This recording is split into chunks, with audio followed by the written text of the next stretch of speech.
Estudo da Fundação Oswaldo Cruz revela queda de mais de 42% nos óbitos por coronavírus no Brasil.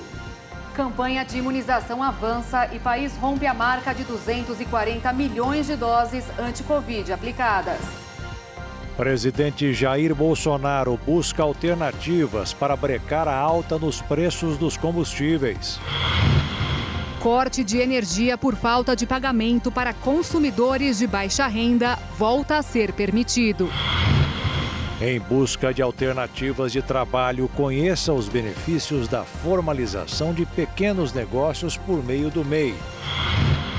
No Dia Internacional do Idoso, os desafios para quase 38 milhões de brasileiros com mais de 60 anos de idade. Ministério Público do Trabalho pede 10 milhões de reais da CBF por comportamento do presidente afastado Rogério Caboclo. E as jogadoras de futebol afegãs que conseguiram prosseguir no sonho de se tornarem profissionais. A edição deste primeiro dia de outubro já começou.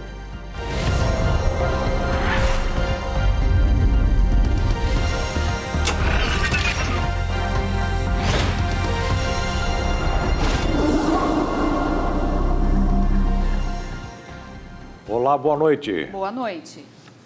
Ao longo de todo o final de semana, o presidente da República, Jair Bolsonaro, deve discutir com o presidente da Câmara e o ministro da Economia alternativas para conter a alta dos combustíveis. A primeira reunião foi hoje no Palácio da Alvorada.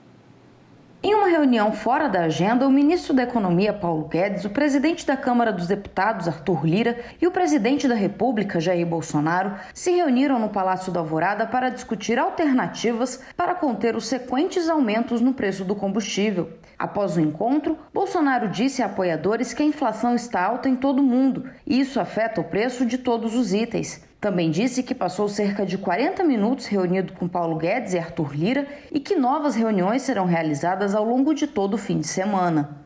O São Bento, quem tem que fazer uma oração, é o ministro Bento Albuquerque do Ministério das Minas e Energia.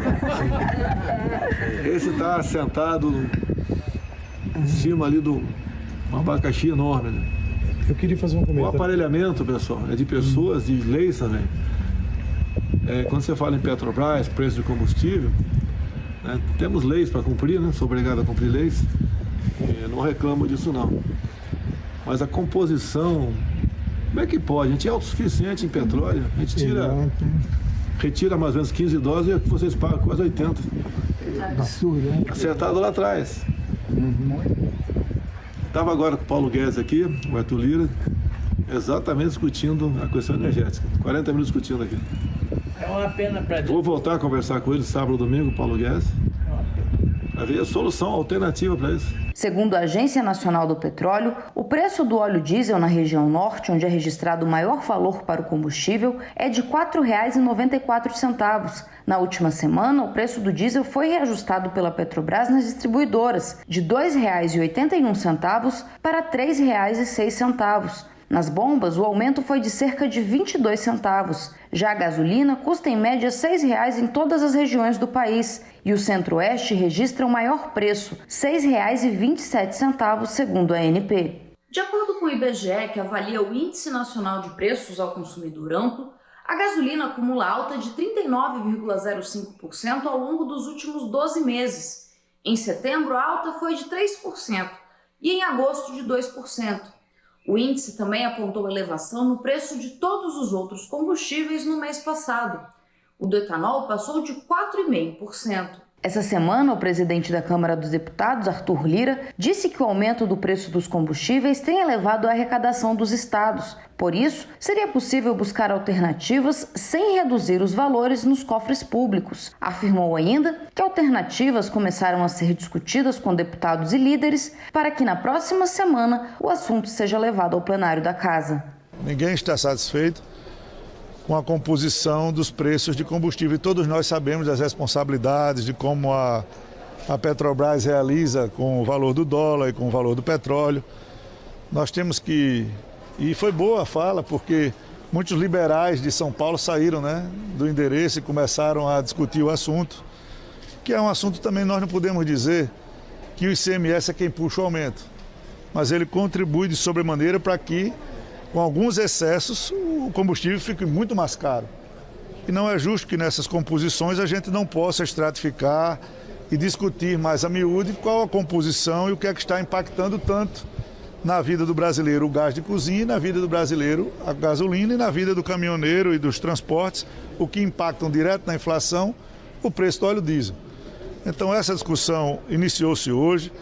Nós estamos com 3 assuntos que não é segredo para os senhores, que é um projeto que trata do PLP, da questão do ICMS ad rem, é a questão de uma possível criação de um fundo de estabilização sem mexer na política de preço da Petrobras no sentido de agredir com ingerências de taxação ou de definição de valores, não, mas um fundo que dê justamente um conforto para essas oscilações, mas tudo ainda embrionário. Nós vamos passar, no caso, hoje, amanhã, sexta, sábado e domingo, discutindo para que rapidamente, porque esse assunto não vai poder ser protelado, a gente possa trazer a plenário da Casa. O corte de energia por falta de pagamento para consumidores de baixa renda voltou a ser permitido. Em abril, a Agência Nacional de Energia Elétrica havia suspendido o corte de luz por falta de pagamento para os beneficiários da tarifa social por causa da crise provocada pela pandemia. A suspensão por inadimplência pode ocorrer, por exemplo, por falta de pagamento da fatura relativa à prestação do serviço público de distribuição de energia elétrica e por falta de pagamento de serviços cobráveis, como o da religação de urgência e o do desligamento ou remoção de poste. Antes de suspender o fornecimento de energia, a distribuidora deve encaminhar uma notificação ao consumidor. Segundo a resolução da ANEEL, essa notificação deve ser escrita, específica e com entrega comprovada, ou alternativamente impressa em destaque na fatura. E o envio deve ser feito com antecedência mínima de 15 dias. De acordo com a ANEEL, não há previsão de outro adiamento. E agora vamos ver os dados atualizados da vacinação contra a Covid no Brasil até o momento. De acordo com as secretarias de saúde dos estados e do Distrito Federal, já foram aplicadas 240.652.220 doses. Mais de 71% dos brasileiros foram vacinados com a primeira dose e quase 92 milhões e meio de pessoas estão totalmente imunizadas com as 2 doses ou com a vacina de dose única. Nesta sexta, a Fiocruz informou o recebimento de mais 2 remessas de ingrediente farmacêutico ativo para a fabricação de vacinas. Com os lotes recém-chegados, será possível produzir quase 10 milhões de doses. Novas remessas devem chegar este mês. A Fiocruz já disponibilizou até agora mais de 107 milhões de doses de vacinas para o Ministério da Saúde. Cuba acelerou seu programa de imunização contra a Covid com o objetivo de imunizar totalmente 90% de sua população até dezembro. Uma meta ambiciosa que ainda não foi alcançada por nações ainda mais ricas.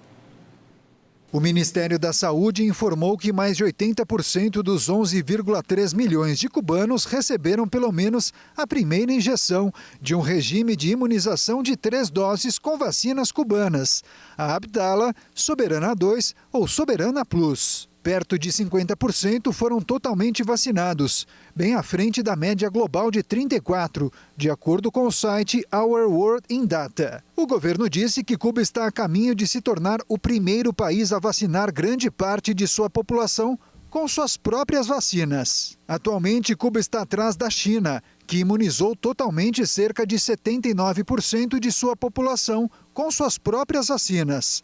Mas as autoridades cubanas estão vacinando com mais rapidez per capita. Uma estratégia de caráter nacional. Seremos os primeiros no mundo a atingir 80% da população com nossas próprias vacinas, declarou Ileana Morales, diretora de Ciência e Inovação do Ministério da Saúde.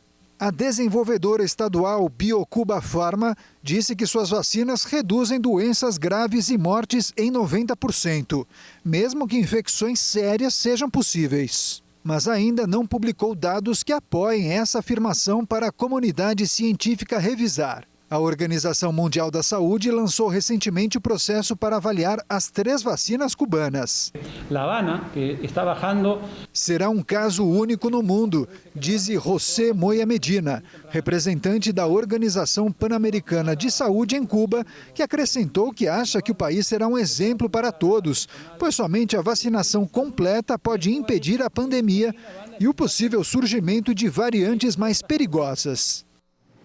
E agora temos o ranking de imunização contra a Covid no mundo. Mais de 6 bilhões e 200 milhões de unidades de vacinas já foram aplicadas, de acordo com a Universidade de Oxford. A China segue na liderança, muito à frente dos demais, e acumula mais de 2 bilhões e 210 milhões de doses. Na sequência estão Índia, Estados Unidos, Brasil e o Japão em quinto. A biofarmacêutica brasileira Bion informou que assinou acordo com a CanSino para fornecimento da vacina contra a Covid-19, chamada Convidência, no Brasil. O imunizante é de dose única e indicado para maiores de 18 anos. A Bion afirmou que pedirá autorização temporária de uso emergencial da vacina à Anvisa. A partir de segunda-feira, estudantes da rede estadual de ensino voltarão às aulas 100% presenciais em Mato Grosso do Sul. Depois de quase 2 anos de aulas remotas e híbridas por conta da pandemia do novo coronavírus, o governo do estado anunciou o retorno total das aulas presenciais nas escolas estaduais. Em Dourados, são 22 instituições de ensino, um centro de educação de jovens e adultos e um de educação profissional. Todos deverão estar na escola, porque é um dever da família, do Estado e da sociedade garantir ao estudante o direito à educação. Então, para o aluno não ir, para o estudante não ir à escola, há que se justificar esta ausência dele junto à direção da escola, para que ele tenha esta falta abonada, né? Mas não o liberará de frequentar as aulas, certo? Caso ele não compareça, a escola deve fazer a busca ativa, né? Fazendo a busca ativa, a escola vai verificar com a família qual é o motivo desta ausência e, se for o caso, acionar as redes de atendimento. Conselho tutelar, promotoria, o que for preciso para que esse estudante tenha o seu direito à educação garantido e que a família não seja, nesse ponto, negligente no encaminhamento para a escola. Cerca de 20 mil estudantes douradenses da rede estadual de ensino devem retomar as aulas 100% presencial.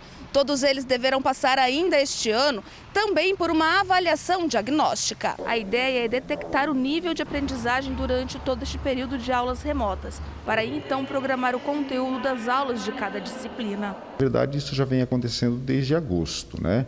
As nossas escolas têm aplicado essas avaliações para verificar em que nível que esses estudantes estão, quais foram as perdas, os prejuízos que eles tiveram na aprendizagem. E o professor, ele é especialista na questão da educação, ele faz a adaptação do seu planejamento diante desses resultados dessas avaliações. Então, com determinados estudantes, ele sabe que ele pode continuar avançando com determinado conteúdo. Com outros estudantes, ele precisa dar um pouco mais de tempo, ele precisa se aprofundar um pouco mais. Lembrando que todas as medidas de biossegurança serão tomadas para esta retomada. Percebe-se que a escola ela está preparada, né? E o estudante, estando na escola, ele está recebendo diariamente orientações de seus professores acerca dos protocolos de biossegurança. Mas, caso isso venha a acontecer de agravar a situação da pandemia, por situações diversas, de repente novas variantes, enfim, alguma outra situação, certamente a Secretaria de Estado de Educação vai estar acompanhando o que as autoridades de saúde indicar. Se for o caso, suspende as aulas novamente, a gente volta para o remoto, para a educação híbrida, sem nenhuma dificuldade. O que se entende no momento é que nós temos muito o que fazer, nós estamos aí com um prejuízo muito grande na educação acerca da aprendizagem dos estudantes e que esse retorno agora, no mês de outubro, para finalizar o ano letivo de 2021, ele é fundamental para que a gente possa fazer a recomposição da aprendizagem dos estudantes. E veja a seguir: o governo cria a cédula do produtor rural verde. E também os benefícios da formalização dos negócios por meio do MEI.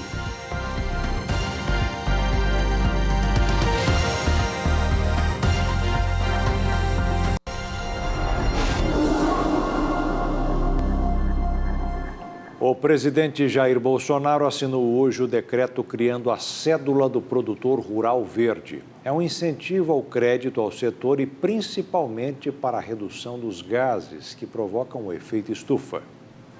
A cerimônia no Palácio do Planalto contou com a participação de vários ministros, como o da Cidadania, João Roma, que exaltou a soma de esforços para melhorar a vida no campo, que começou com o programa Alimenta Brasil, um projeto que leva a safra dos pequenos produtores a locais mais próximos, evitando o transporte a longas distâncias, o que também representa menos poluição. Nossa ação, através do Alimenta Brasil, vai justamente, de mãos dadas com o CPR Verde, mostrar que nós podemos sim ter uma produção com zero carbono, uma produção na sustentabilidade, porque quando nós conseguimos, de maneira descentralizada no nosso Brasil, tirando os nossos agricultores familiares da mão do atravessador, daquele que vai usurpar o suor do seu rosto, nós conseguimos fazer com que esse alimento esteja ali na ponta, resolvendo a vida daqueles que mais precisam. O ministro do Meio Ambiente, Joaquim Álvaro Pereira Leite,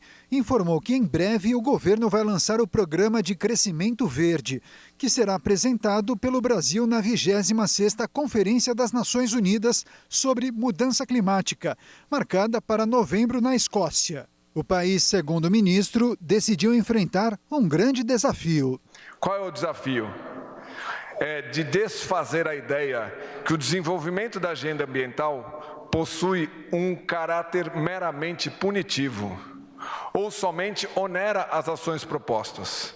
O desafio é que serão os incentivos, as transformações institucionais e as priorizações que irão impulsionar essa nova economia de negócios verdes. A execução desta nova economia de negócios verdes deverá ganhar força com a nova cédula assinada hoje pelo presidente Jair Bolsonaro. O governo estima que este é um mercado com potencial para gerar, em 4 anos, negócios de 30 bilhões de reais, levando-se em conta a certificação de créditos de carbono das florestas brasileiras. E depois de falar sobre a atual recuperação econômica do país, o ministro Paulo Guedes disse que daqui para frente o país vai dar exemplo sobre o cuidado com o meio ambiente, dando incentivos para a preservação. Quem tem uma propriedade rural e preserva, ao mesmo tempo que está produzindo, mas preserva, ele começa a receber pela primeira vez pagamentos por serviços ambientais. Então, o pagamento por serviços ambientais vai trazer bilhões para a preservação do meio ambiente, para florestas, para parques. Você tem um parque, você quer estimular a preservação? A árvore viva vale mais do que a morta? Sim, se pagarem pela preservação. A Caixa Econômica Federal pagou hoje a 6ª parcela do auxílio emergencial para os beneficiários nascidos no mês de outubro. Por enquanto, o dinheiro só poderá ser movimentado através do aplicativo Caixa Tem. Os saques e transferências estarão liberados para esse grupo a partir do dia 18 deste mês. Se você pretende ser um empreendedor, vai entender melhor agora em uma reportagem o que é um MEI e quais os benefícios de sair da informalidade. Camila usou o hobby que tinha para suprir uma necessidade e deu certo. Descobriu que podia empreender e foi assim que começou um negócio no ramo de alimentos. Eu fui casar e as coisas de uma festa de casamento não é uma festa barata, né? E a gente precisava diminuir custos, né? E eu já tinha hábito de fazer brigadeiro, bombom, sempre fiz em casa, mas de brincadeira, né? E aí eu resolvi fazer. E eu fiz uma produção de 1.500 doces em 7 dias. Aí eu falei, olha, eu consigo produzir, né? Eu não sabia dessa minha capacidade. Mas eu já exercia, já fazia, sempre tive o dom de desenvolver. Ela conta que no bairro onde começou a confeitaria, o negócio parou de crescer. Tinha chegado no limite da informalidade. Eu vi que as portas não abriam, tipo, eu não conseguia entregar um café da manhã numa empresa, eu não conseguia fornecer uma festa de aniversário com uma empresa, entendeu? Devido que não ter nota fiscal. E aí eu falei, não, tá na hora de mudar. Daí eu entrei em contato com o Sebrae, tive uma assessoria muito boa, me ajudou todos os trâmites de abertura, né, da MEI. Aí eu abri e em seguida surgiu a oportunidade de empreender junto com uma amiga. E aí agora nós já estamos no processo de ME. Camila já pensa em migrar do MEI para o ME, microempresa. Depois que se regularizou, percebeu que não há mais limite para crescer. A empresa depende só da demanda, da venda e da produção. Quando você tem uma porta, né, uma cara, como diz você é visto de forma diferente. Porque uma coisa é a menina que faz bolo lá e outra coisa é a pessoa que tem uma confeitaria. É vista de outra forma. E as portas se abrem também, porque a gente consegue crescer à medida da produção em larga escala. E a produção em larga escala só acontece de forma empresarial, não tem como fazer isso de forma caseira. Pessoas que prestam serviços ou produzem e vendem produtos e estão informal, sonham em ter um espaço assim, como o da Camila. E o MEI é a primeira porta que se abre para que as pessoas saiam da informalidade. Esse analista técnico do Sebrae explica o que é o MEI, microempreendedor individual. O primeiro passo da pessoa é ser um microempreendedor individual. Ela vai obter o CNPJ e com isso ela vai ter diversos benefícios que a pessoa na informalidade não tem. Eduardo revela os principais benefícios que as pessoas têm ao sair da informalidade. A emissão de nota fiscal do serviço prestado, a obtenção de crédito e empréstimo facilitado nos bancos, o imposto baixo do seu negócio, poder vender através de licitações editais para a prefeitura, para o governo. Você também tem os benefícios previdenciários do governo, como auxílio-doença, aposentadoria. E também você tem todo o suporte e acesso ao Sebrae, com diversos cursos, palestras e facilidades para o microempreendedor individual. Ele ensina ainda o que é preciso para se tornar microempreendedor individual. Você tem que se formalizar, ou seja, obter o seu CNPJ. Para isso você pode, através do site do governo federal, o gov.br, ou pela sala do empreendedor da sua cidade, ou então pelo 0800 570 0800, falando diretamente com o Sebrae. E todos eles são gratuitamente. No último dia útil da semana e 1º do mês de outubro, o dólar fechou em forte queda no mercado financeiro de 1,42%, com o aproveitamento dos operadores na fraqueza da moeda no exterior para realizar lucros depois da cotação de 7 altas consecutivas e fechar no pico em 5 meses.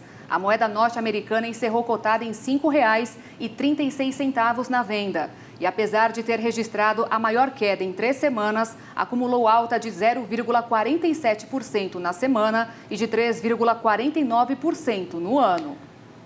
O presidente dos Estados Unidos, Joe Biden, promulgou a lei aprovada pelo Congresso para estender o orçamento e evitar, no último momento, a paralisação do governo. A Câmara de Representantes aprovou por 254 votos a 175 uma lei que estende por 2 meses o orçamento atual, que vencia à meia-noite.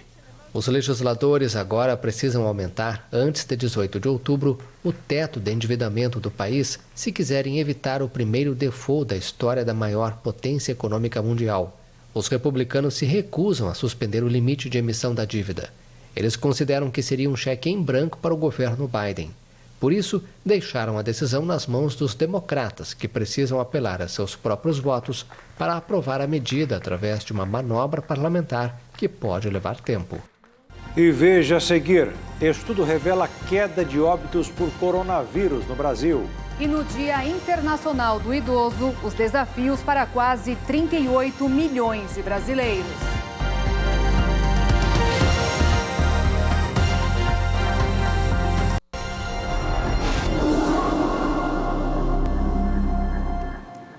No Dia Internacional do Idoso, os quase 38 milhões de brasileiros com mais de 60 anos de idade precisam fazer uma pequena pausa para lembrar que a vida continua e seguir em frente, porque não faltam exemplos de pessoas que não se curvam com o peso do tempo. A empresária que conhece bem o segredo do sucesso. Escolher é a palavra básica e chave para você conseguir chegar nesse caminho de você ser protagonista da sua história, da sua vida. A palestrante que no palco compartilha todo o seu conhecimento. Gente, como é importante você ter autoestima, você ter autoconfiança, você estar por você. Ninguém vai te automotivar, quem te motiva é você. A mulher inspiradora que tem até formação de atriz. No fundo, a minha mãe sabia, de alguma forma, eu não sei, que dentro do ventre dela tinha um ser muito especial. E bota especial nisso. Por onde passa, Leila Navarro fascina gerações com seu currículo admirável e sua vasta experiência de vida. A palestrante tem hoje 68 anos de idade, mas é só no documento. Eu sou mais jovem que minhas filhas, porque elas têm uma mentalidade tão dentro da caixa que eu acho que elas não estão em 2021. Para ela, o termo idoso nem existe. Na realidade, eu sou vidoso, eu tenho muita vida. É claro que, assim como acontece com todo mundo, o tempo para Leila também passou, mas ela conta que foi muito natural. A vida é um processo, né? Então, eu não tenho a mesma coisa que eu tinha aos 15 anos de idade, o meu corpo mudou e hoje é diferente. Mas é que eu não computo isso não está no meu dia a dia. E a palestrante revela a fórmula de tanta vitalidade. Eu me divirto com a vida e não fico vendo o que eu não tenho. Eu vejo o que eu tenho, porque eu sou inteligente e eu tenho muita coisa. Eu não me trocaria por uma mulher de 30, de 40, de 50 e nem de 60 anos de idade. Alegria, bom humor, resiliência, positividade. A Leila tem isso e muito mais. Encontrou um equilíbrio para envelhecer com qualidade de vida. E neste Dia Internacional do Idoso, mostra que o segredo está em cuidar muito bem da mente. Mas não é só isso. Eu sempre me cuidei, porque eu acho que esse é o meu patrimônio, né? É o meu corpo. Cuidar da saúde física é uma constante que deve começar bem cedo. Porque, diferente do que muitos imaginam, nós envelhecemos a partir do ponto que nascemos. Mas é claro que com o passar dos anos o corpo muda. Na velhice nós já temos a redução, por exemplo, do estômago, da capacidade de digestão, o fígado também ele diminui de tamanho, o cérebro diminui de tamanho também com a velhice. Assim como as máquinas cansam, o ser humano também ele tende a desgastar uma parte ou outra. A manutenção vem da boa alimentação, exercícios regulares e exames periódicos. Mas a mente pede uma atenção especial. É extremamente importante, tá? Porque o cérebro da gente precisa continuar sendo estimulado. Eu não digo trabalhar produzindo coisas, mas sendo estimulado, tá? Para isso, a gente fala em planejamento. Essa é a receita da Leila. Eu olho para frente e eu acredito que eu vou viver 130 anos. Estou me preparando para isso. É uma emoção muito louca, muito louca. O Observatório da Covid-19 mais uma vez apontou queda no número de internações e mortes pela doença no Brasil, mas chama atenção para o aumento de casos graves entre os idosos. As mortes pela Covid-19 tiveram queda de 42,9% no Brasil e as internações reduziram em 27,7%.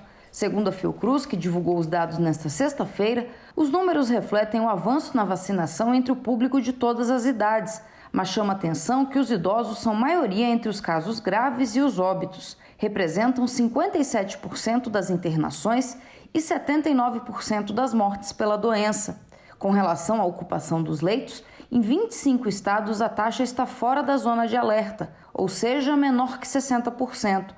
8 unidades da federação diminuíram o número de leitos de UTI Covid, entre elas o Distrito Federal. Por isso, houve aumento na taxa de ocupação, mesmo assim o índice não é preocupante, segundo a Fiocruz. O boletim também aponta que o passaporte de vacinas é uma importante estratégia para estimular e ampliar o uso da vacina no Brasil e que defender essa iniciativa em todo o território nacional garantirá saúde e proteção para todos.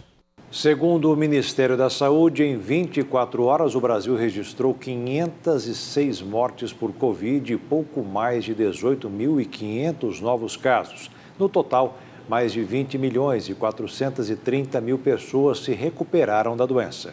Confira os números totais da pandemia no mundo e dos 5 países mais afetados pela contaminação.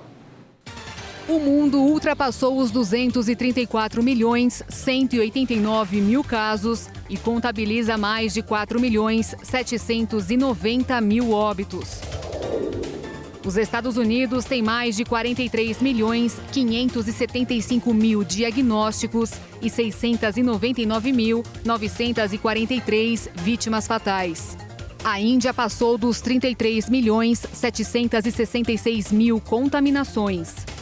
O Brasil soma mais de 21.445.000 testes positivos da doença e registra 597.255 vidas perdidas.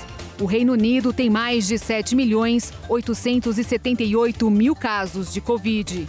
E a Rússia chegou à marca dos 7.425.000 pessoas contaminadas.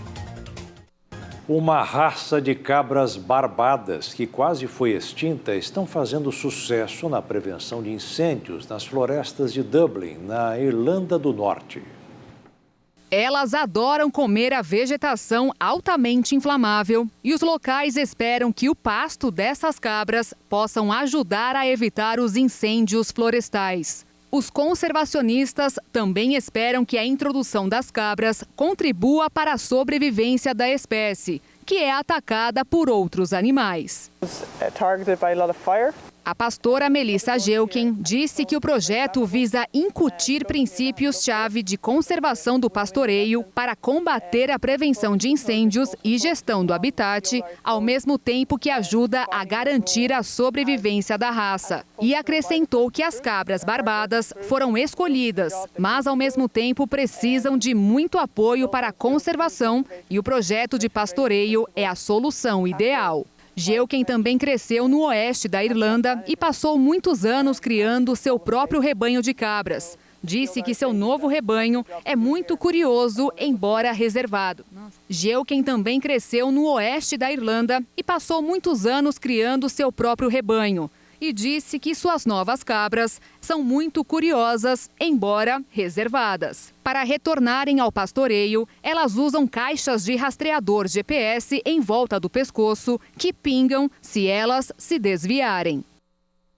E veja a seguir, Ministério Público cobra 10 milhões de reais da CBF em caso de Rogério Caboclo. E ainda, as jogadoras de futebol afegãs e o sonho de se tornarem profissionais.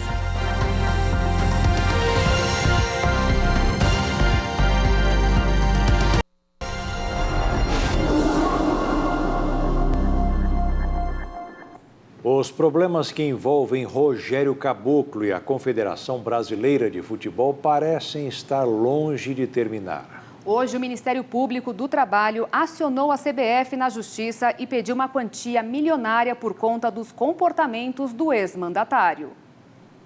O Ministério Público do Trabalho entrou com uma ação na qual cobra 10 milhões de reais da CBF a título de dano moral coletivo. A ação foi movida pela conduta do presidente afastado da entidade, Rogério Caboclo, acusado de assédio sexual e moral por uma funcionária, um diretor e uma ex-funcionária. Um outro pedido no processo é que Caboclo seja impedido de entrar no prédio da CBF durante os 21 meses em que ficará afastado do cargo. O Ministério Público do Trabalho colheu depoimentos de testemunhas que confirmam os relatos das vítimas e entende que a CBF deveria ter a obrigação de punir as condutas abusivas do ex-mandatário, o que faz com que a organização tenha parte nas responsabilidades sobre o abuso. A investigação do Ministério Público Federal foi aberta no dia 7 de junho, um dia após Caboclo ter sido afastado da presidência da Confederação. A entidade máxima do futebol nacional entrará com um recurso na Justiça para tentar reduzir o valor da ação. Caso perca, a CBF acionará o próprio Caboclo para que ele indenize a instituição. Há 15 anos, Michael Schumacher conquistava sua última vitória na carreira e, na época, era o recordista com o maior número de pódios na história da Fórmula 1. Como era o mundo quando Michael Schumacher fazia história na Fórmula 1? As pessoas se divertiam e dançavam ao som dos CDs. No Chile, a socialista Michelle Bachelet tornava-se a primeira mulher a governar o país andino. No Oriente Médio, um dos nomes mais temidos do início do século, Saddam Hussein, havia sido condenado pelo Alto Tribunal Penal iraquiano. E eram nas antigas televisões de tubo que o público acompanhava Schumacher triunfar pela Ferrari. No dia 1º de outubro de 2006, há exatos 15 anos, o alemão conquistava sua última vitória na Fórmula 1 no GP da China. Com a forte chuva que castigava Xangai, o piloto não teve uma boa classificação e largou em sexto. Após 15 voltas, o alemão já era o quarto colocado, mas estava a 25 segundos de desvantagem de Alonso da Renault, que liderava a prova. Com o decorrer da corrida, Schumi imprimiu um ritmo bom e ultrapassou 1-1. Assumiu a liderança e nunca mais a perdeu. Essa foi a vitória de número 91 de sua carreira. Durante muitos anos, Schumi manteve o recorde de piloto com o maior número de vitórias na história da Fórmula 1, marca superada no ano passado por Lewis Hamilton. Para ele, a vitória tinha um gosto especial. Afinal, 2 semanas antes do GP de Xangai, Schumacher havia anunciado a sua primeira aposentadoria, que marcava uma era hegemônica da escuderia italiana e do ídolo alemão. A tomada de poder do Afeganistão pelos talibãs interrompeu o sonho de muitas mulheres de se tornarem jogadoras de futebol profissionais. Mas o anúncio de concessão de asilo de Portugal trouxe de volta a esperança de tornar o sonho realidade. O dia 15 de agosto ficou marcado na memória de muitas afegãs. Para um grupo de jogadoras de futebol, parecia impossível treinar ou disputar uma partida, com o país à beira do abismo e as forças de segurança do país quase em colapso após a ofensiva do Talibã, que deu aos insurgentes o controle de grande parte do território. Sara, de 15 anos, disse que deixar a terra natal foi muito doloroso. Agora, a salvo em Portugal, a jovem espera realizar o sonho de atuar profissionalmente e, quem sabe, conhecer o ídolo Cristiano Ronaldo. Sara foi uma das atletas da Seleção Nacional Feminina de Futebol Juvenil que fugiu do país com medo. As declarações de um funcionário do Talibã sobre as mulheres não terem permissão para praticar esportes por conta da exposição de seus corpos acentuou ainda mais o desejo de muitas atletas a deixarem o país. Na metade do mês de setembro, Portugal anunciou a concessão de asilo a jovens futebolistas afegãs. Com a liberação, elas começaram a desembarcar no país ibérico no dia 19 de setembro. E só agora a seleção feminina juvenil está completa. Praga, capital da República Tcheca, inaugurou um parque completamente construído com tecnologia de impressão 3D. Olha só. Os praticantes de parkour têm um novo lugar para se divertir e praticar manobras em Praga. A melhor coisa é a variabilidade, porque como existem diferentes formas que podem ser impressas em 3D, o parque oferece saltos que você não é capaz de fazer em nenhum outro lugar. O CEO da empresa responsável pelo empreendimento, David Skarupka, ainda destacou a vantagem financeira do projeto. A vantagem que temos é que podemos moldar o concreto livremente, porque não temos que construir moldes complicados, que além disso só usaríamos uma vez. Cada peça é original e produzir um único molde para essas formas é financeiramente exigente. Por isso a impressão 3D é conveniente. E agora um momento de reflexão. Na live das 15 horas, o pastor Josias Cruz falou que todos nós temos as bênçãos de Deus e que para isso devemos resistir a todas as tentações do diabo, expressando a nossa repulsa àquilo que não é do Pai. Você precisa colocar esse ensinamento em prática. E como é que eu coloco em prática? É quando é atacado pelo inferno. O diabo traz uma dor, traz uma situação e você não pode se calar. Você tem que orar em nome de Cristo Jesus. Palavra de Deus, hein? Porque se alguém é ouvinte da palavra e não cumpridor, é semelhante ao varão que contempla ao espelho o seu rosto natural. Porque se contempla a si mesmo e foi-se e logo se esquece de como era. É incrível, né? Eu olho para você e vejo o seu rosto, mas não lembro nem do meu. Você olha para mim e vê o meu rosto, mas não lembra do seu. Quando lembra, quando a gente olha no espelho. Vê que o cabelo da Júlia está arrepiado, né? Que já nasceu mais umas rugas em mim, mais uns cabelos brancos. Ih, caramba, esse é... Ou que está caindo. É desse jeito, a gente fica deixando para depois, não põe em prática a palavra de Deus e quem perde somos nós. Olha só que coisa interessante, um trecho de um dos livros do missionário Soares, Os Segredos para a Vitória, página 246, diz assim, ó: estes males que o afligem são do diabo. Deus não tenta ninguém com mal. O ladrão veio senão a roubar, matar e destruir. E você deve exigir que saiam de sua vida. Se não é de Deus, eu não quero. Se não vem de Deus, vem do inferno, eu não quero o que é do inferno. O que você tem de fazer? Obedecer a palavra de Deus, que diz: não deis lugar ao diabo. Se é do diabo, se é ele que está trazendo esse câncer, se é ele que está trazendo esse mal, esse pecado, então eu devo dizer não para ele, resistir ao diabo, ele vai fugir de mim. Eu não posso aceitar. Então, se não vem de Deus, eu não quero. Não deis lugar ao diabo, não deis lugar àquilo que é de Satanás. Não aceite a encomenda que o inferno traz para você. Pastor Jaime falava muito disso em São Paulo, né? O diabo traz uma encomenda que não é sua. É alguém que chega na minha casa, na minha igreja, traz uma encomenda que eu não conheço, que não está no meu nome. Alguém diz: pode deixar aqui, vai que seja uma coisa errada. Não quero, não está no meu nome, eu não aceito. Não aceite a encomenda que o inferno traz. Alguns estão pegando e ainda estão assinando, aceitando. Aí fica doente, fica na miséria, no fracasso, na derrota, perde a bênção de Deus. Que Deus fale mais no seu coração. Nós concluímos aqui o curso Fé desta semana, lição número 3, o nosso direito à bênção de Deus. E tem coisa boa vindo aí. Próxima semana temos mais bênçãos para todos nós. E o Jornal das 22 termina aqui. Obrigada pela sua companhia, se cuida e te esperamos na segunda. Boa noite, fica na paz.